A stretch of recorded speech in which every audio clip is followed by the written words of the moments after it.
Bapak dan Ibu, saudara dan saudari yang dikasihi Tuhan, pada suatu percakapan dengan anak-anak muda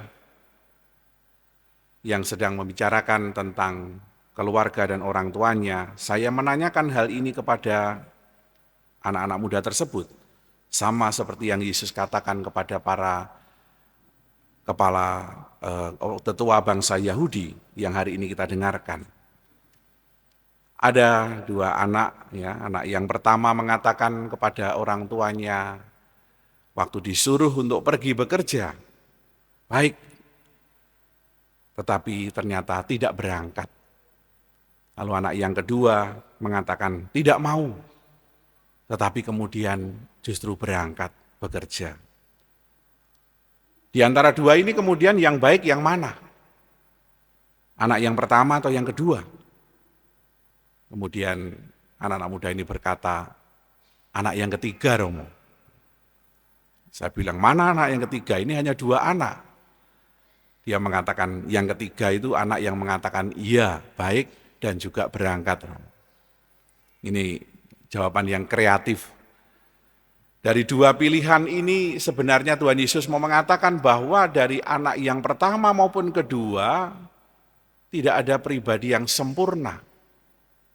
Anak yang pertama ini jengkel nih bapak, orang tuanya, menjengkelkan karena jawaban yang tidak mengenakkan. Oh mohon maaf, jawaban yang menyenangkan pertama, ya, menyenangkan hati, menghibur. Baik, saya berangkat dengan begitu semangatnya, tapi ternyata dia tidak jadi berangkat. Kalau jawaban yang kedua dari anak yang kedua ini awalnya tidak menyenangkan, jawabannya ketus, ya, tidak mau. Tetapi dia mengalami penyesalan lalu kemudian berangkat. Dari dua anak yang dicontohkan Yesus ini, Tuhan Yesus ingin menunjukkan bahwa ya kita manusia tidak ada yang sempurna di hadapan Tuhan. Di hadapan Bapa tidak ada yang sempurna. Kita memiliki kesalahan dan kita memiliki dosa. Lantas bagaimana kita bersikap atas dosa-dosa dan kesalahan serta kekurangan itu? Tergambarlah pada diri dua anak tadi. Maka di akhir perikop tadi Tuhan Yesus mengkritik para penatua bangsa Yahudi dengan mengatakan bahwa justru para pendosa, pemungut cukai, pelacur, ya, yang dalam hidupnya begitu tetapi dia kemudian percaya dengan kesaksian Yohanes Pembaptis dan bertobat, itu lebih baik. Mengalami perubahan, tetapi kalian yang setiap hari berbicara soal adat istiadat Yahudi, bagaimana ritus bangsa Yahudi, tetapi dalam hidup mereka tidak mengalami perubahan, maka disitulah kemudian menjadi orang yang tidak bertobat. Sikap dari seseorang atau manusia yang menyadari kekurangannya, kedosaan dan kelemahannya adalah bertobat.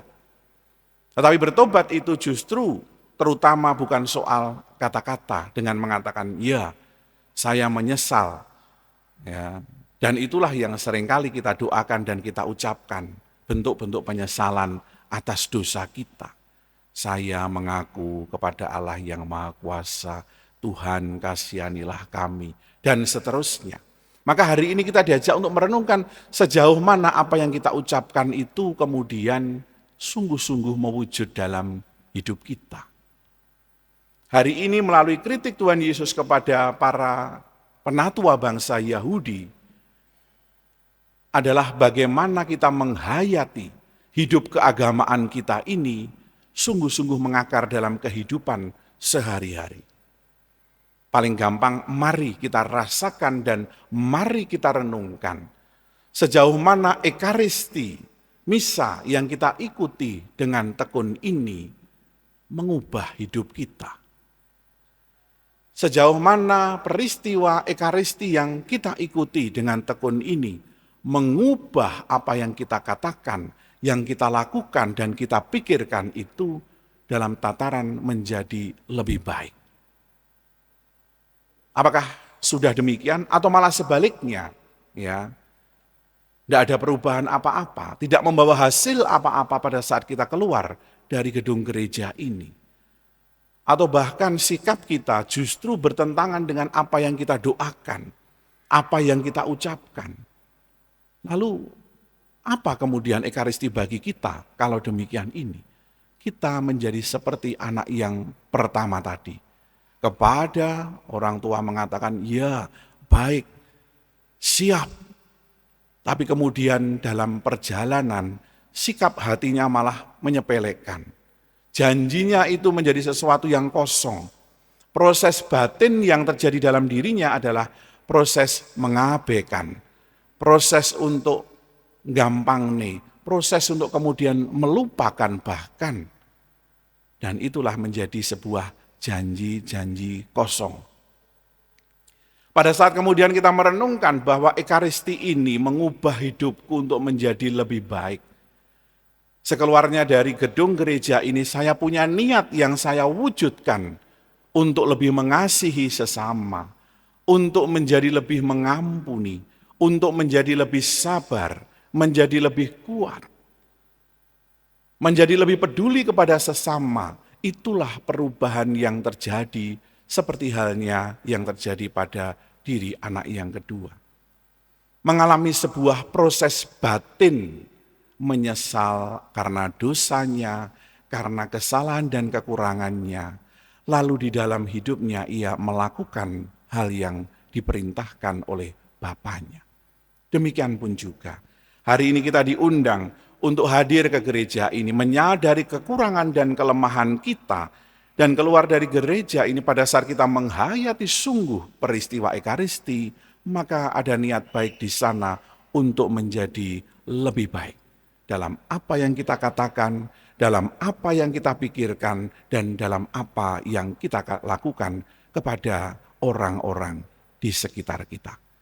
Semoga kita dimampukan untuk menyadari bahwa Ekaristi ini, segala doa kita bukanlah doa sebagai sebuah mantra yang keluar dari mulut kita karena kita hafal kata per kata atau begitu indah kita ucapkan. Mari kita ukir kata-kata doa itu di dalam hidup kita sehari-hari. Kita katakan kita menyesal, kita melakukan dan kita mengikuti apa yang Tuhan perintahkan kepada kita semua. Berkat Tuhan melimpah untuk kita semuanya. Amin.